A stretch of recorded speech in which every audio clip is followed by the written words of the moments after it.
When people are talking about the World Cup, some of the names that's synonymous with this tournament are Pele and Maradona, and it makes sense.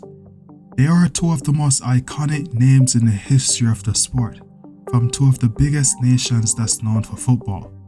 But because 99% of people that's currently living probably have never seen Pele played before, I don't really think people understand how great he really was, outside of some of the most highlighted moments that's associated with his name. So in this video, not only am I going to show you why his 1970 World Cup campaign is so great, then ranking it, I'm also going to compare his performance to all the other strikers who finished in first and second place from the 1970 World Cup to 2022, to further emphasize just how insane his tournament really was. First off, whenever people talk about Pele's greatness or try to include him in any debate, people always just mention the fact that he have 3 World Cups, and that's it. Something that I honestly feel doesn't really emphasize just how great he really was, and how even modern strikers in most metrics pale in comparison. If we look at the surface level statistics, from the 27 strikers from the top 2 teams since 1970 to 2022, he is one of the 2 strikers that was able to have 10 goal contributions in one single tournament, when the average for all 27 is 4.5, and the average for every winning team is 4.6. He is also one of the 5 people since the 1970 World Cup that was able to get 10 goal contributions from one single tournament, which was a recent feat that was achieved by Messi and Mbappe in 2022. So it's quite evident that his output for his team in that tournament is impressive, especially when you compare it to other players in his position. But the numbers that's truly impressive are his stats other than goals and assists, his numbers based on the eye test. For example, while it's easy to say that Pele was an exceptional dribbler, just how good was he at dribbling is the question that most people have on their minds. And while I'm sure his dribbling at Santos was probably much higher, his numbers at the World Cup are interesting when compared to other players in his position. From the same 27 strikers, only 5 of those players were better at dribbling statistically during those tournaments. Legendary names like Thierry Henry, Romario, and the great Johan Cruyff, just to name a few. So to put his skills into perspective, for all the relatively young people out there, the guy was dribbling even better than a prime R9 or a young Thierry Henry during the 1998 tournament, when this wasn't even Pele's prime.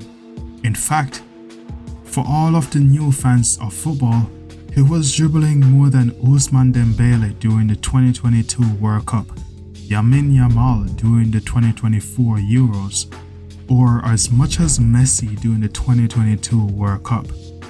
This means that it shouldn't be a surprise that he's one of the most fouled players from the 27 players previously mentioned, only behind players like the great Johan Cruyff and Luca Toni, just to name a few. So in terms of his dribbling abilities, he is in the 80th percentile of the 27 players, meaning that his performance is better than 80% of the players on this list.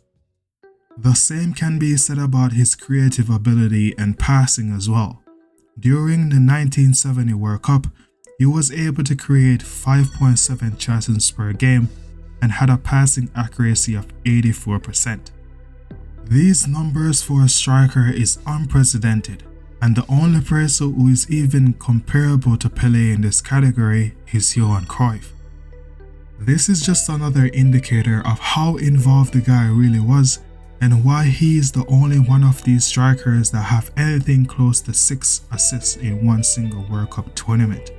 In fact, he is the person with the most assists in a single World Cup tournament overall. This just further emphasized just how great he really was and now puts him in the upper 90 percentile from this list.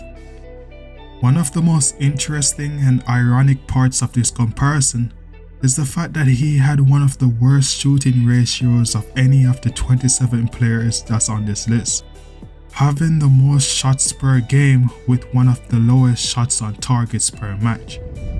This was one of the first things that I noticed when I was watching all of Brazil's games during this tournament, and it was something that was extremely hard to ignore.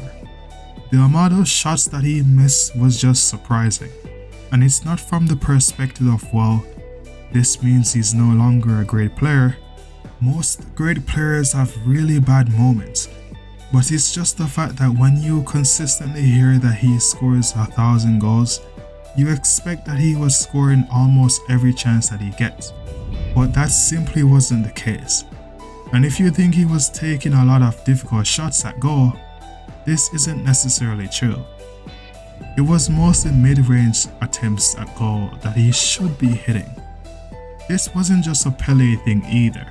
The 4 players on his team that was doing most of the shooting had a bad conversion rate as well, which is why Pele's team have such a massive number of shots per game when compared to other great teams.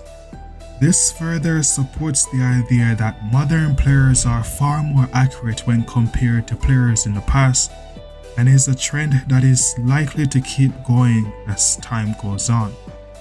This just means with one of the best performances for dribbling, one of the best performances for passing and chance creation, along with one of the worst conversion rates for shooting from the 27 players on this list, his tournament based on the eye test alone is within the 60th percentile, meaning that he was visually better than about 70% of the players on this list. When added to his goal contribution for his team, this is an A-tier tournament for Pele. His numbers based on the eye test is B-tier, and his numbers based on goal involvement is S-tier. Pele is now the first player to start off our World Cup tournament tier list, a fitting start to our newest type of content. Thanks for watching.